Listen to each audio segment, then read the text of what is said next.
those scars are real. Those scars are proof that, your past is real. So they're never going to go away. I own them, but I'm proud of my childhood. I'm proud because without all of these lessons in life, and everybody says this, I mean it. I mean it, because I was able to look at my childhood and how I grew up as the ultimate training ground for my life. There has to be some people on this planet Earth who have my mentality. As gross as it is to some people, and as far off as it is and not understood, there has to be some people like me on this planet Earth. Has to be some warriors out there that are able to take this mindset and do something with it. So that right there, once you are able to look at your life and realize that all these bad things are actually the ultimate training ground for what you're going to, encounter in life, you start looking at your past very differently.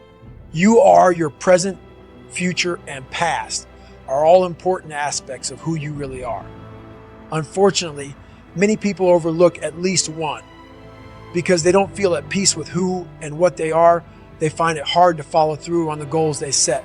So that you can stick to your plans confidently, you have to get to know all parts of you. Face your past. Your past will shape who you become today. Your past influences your feelings and the natural responses of your brain to stimuli. In your earliest years of life, you realize that certain actions led to certain responses. These associations may have been positive or negative. There are always negative aspects in our pasts that can make it difficult for us to move forward. Others may see the past as an idyllic time and long for the golden age they can have back. In either case, a negative outlook can lead to both your future and your present. This is why it's so important to acknowledge your past. Accept the fact that your life is your past and that you cannot change that.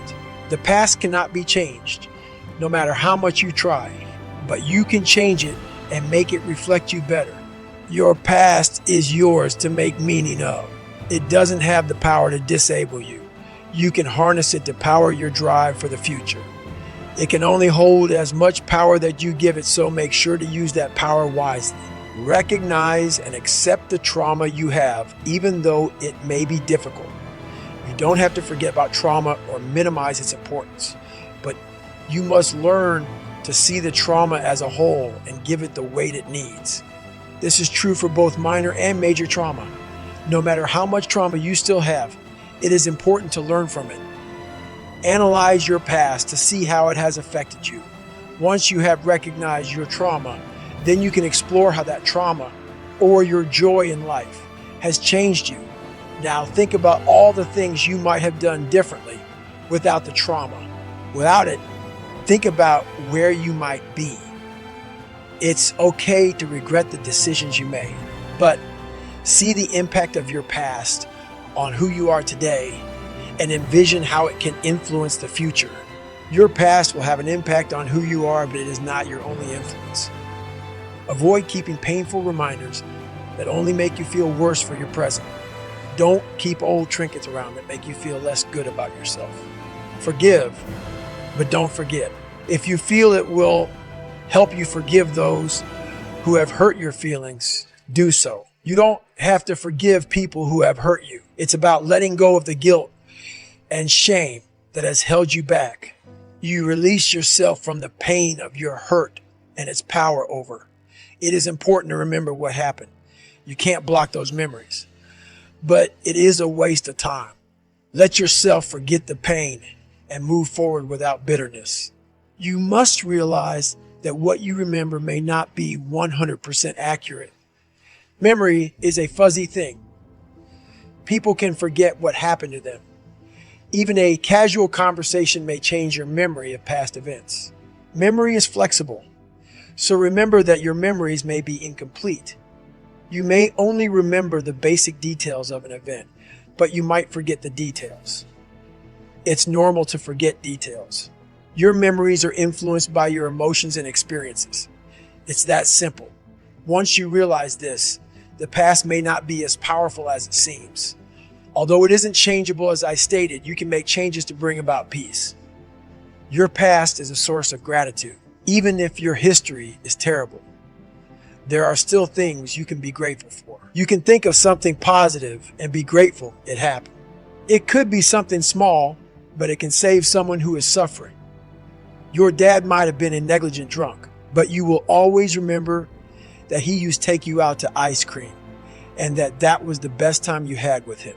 That small memory can be a great way to keep the hard memories in your mind so you can get through the tougher ones. Your past is irrelevant to you. No matter what happened in your past, you aren't that trauma. You are you, and you are what you present to the world. You cannot be reduced back to the same person you were 5 years ago. You are free to be the person you want to be in the future. There's no need to remain the person you were hurt. There is no way to erase your past. It might seem impossible for you to come out of your past. However, with time and self-reflection, and possibly some therapy, it is possible. It is not necessary to be tied down by the events of the past. Get rid of the past and begin living in the future. And that's why I talk about the warrior mentality. And that's why so many people are lost when I start talking. You have the right. You're lucky that you don't have to think like warriors think. You're very privileged. I chose this world to be a warrior. And I would choose it again if I came back to this world. But the mentality of a warrior is very different than the normal mentality. You must be that person on that door, get ready to open it, thinking to yourself, if I die, so be it.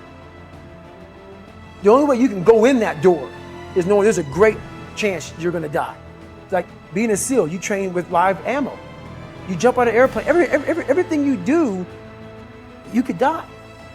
So to be a warrior, why people don't understand me, I'm glad you don't understand me. Merry Christmas, good on you. Because being a warrior takes a whole different mindset. A whole different mindset to know that there's a great chance I may not be in the military. Like I was in for 21 years. I'm lucky.